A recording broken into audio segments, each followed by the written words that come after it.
പൊറോട്ടയും വയറ്റിൽ ചുമന്നുണ്ട് ഈ നട്ടപ്പാതിരയ്ക്ക് കുറ്റിയും പറിച്ച് ഞങ്ങൾ ഈ വെച്ച് പിടിക്കുന്നത് നമ്മുടെ കൊല്ലംകാരുടെ സ്വന്തം വി പാർക്കിലേക്കാണ്. കുട്ടികൾക്കും മുതിർന്നവർക്കും ഒരേപോലെ എൻജോയ് ചെയ്യാൻ പറ്റിയതും രാത്രികാലത്ത് കൊല്ലത്തിനെ മറ്റൊരു ഭംഗിയുടെ കൊടുമുടിയിലേക്ക് എത്തിക്കുന്നതുമായ സ്ഥലം. ചാടി ഇറങ്ങി ഓടിപ്പോയത് ഈ കാണുന്ന പയ്യൻ്റെ അടുത്തേക്ക്. എന്തോ അടിയും ബഹളമാണെന്ന് കരുതിയാണ് പോയത്. പക്ഷേ പുള്ളി ഏതോ ഗെയിമിംഗ് മൂഡിലാണ്.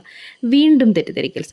മത്തി വെട്ടുന്നു നോക്കി നടക്കുന്ന പൂച്ചയെ പോലെ ആ പയ്യനെ ചുറ്റിത്തിരിഞ്ഞിങ്ങനെ കുറച്ചു നേരം നടന്നു. ഓടുന്ന തീവണ്ടിയെ നോക്കി ആർക്കോ ടാറ്റ കാണിക്കുന്ന ശീലം അത് മാറാത്തോണ്ട് വായും തുറന്നിങ്ങനെ നോക്കി നിന്നു. മത്സരിച്ച് പാട്ട് പാടുന്ന രണ്ട് മമ്മർ. പാട്ട് ഏതാണെന്ന് എന്നോട് ചോദിക്കരുത്. കോപ്പിറൈറ്റ് ഇഷ്യൂ ഉണ്ടെങ്കിലോ? വളർന്നു വരുന്നൊരു പ്രതിഭയെ നിങ്ങൾക്ക് നഷ്ടമാകില്ലേ? സോ അത് ഞാൻ പറയൂല. പിന്നെ അല്ലറ ചില്ലറ വായ്നോട്ടവും കുറ്റം പറച്ചിലും പറഞ്ഞ് ഷട്ടിൽ കളിയും വോളിബോൾ കളിയും കണ്ടിട്ട് ഇങ്ങനെ നടന്നു. ഹെവി ലൈസൻസ് ഉള്ള പുള്ളിയാണ്. സ്റ്റിയറിംഗ് പിടിച്ചിട്ടുള്ള ആ നിൽപ്പ് കണ്ടില്ലേ? ഈ കൊച്ച് എന്നെ വല്ലാതെ അത്ഭുതപ്പെടുത്തിയും പേടിപ്പെടുത്തിയും കളഞ്ഞു. പണ്ട് റബ്ബർ ബാൻഡ് വലിച്ച് കളിക്കുന്നത് പോലെ ഇത് എന്തൊക്കെയോ കാണിക്കുന്നു. ഇതിന് എല്ല് കാണാൻ സാധ്യതയില്ലെന്നാണ് എൻ്റെ നിഗമനം. ബട്ട് സീരിയസ്ലി നല്ല ടാലൻറ്റഡ് ആയിട്ടുള്ള ഗേളാണ്.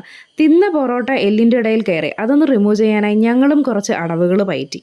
ഇണങ്ങിപ്പോയ ഭാര്യയെ കണ്ടെന്ന പോലെ ദച്ച് പാർക്കിൽ സന്തോഷ പ്രകടനങ്ങൾ നടത്തി. സ്ലൈഡറും സീസോയും പിന്നെ എന്തെയോ കറങ്ങുന്ന താറാവിലുമൊക്കെ അവൻ കയറി കളിച്ച് തിമിർത്തു.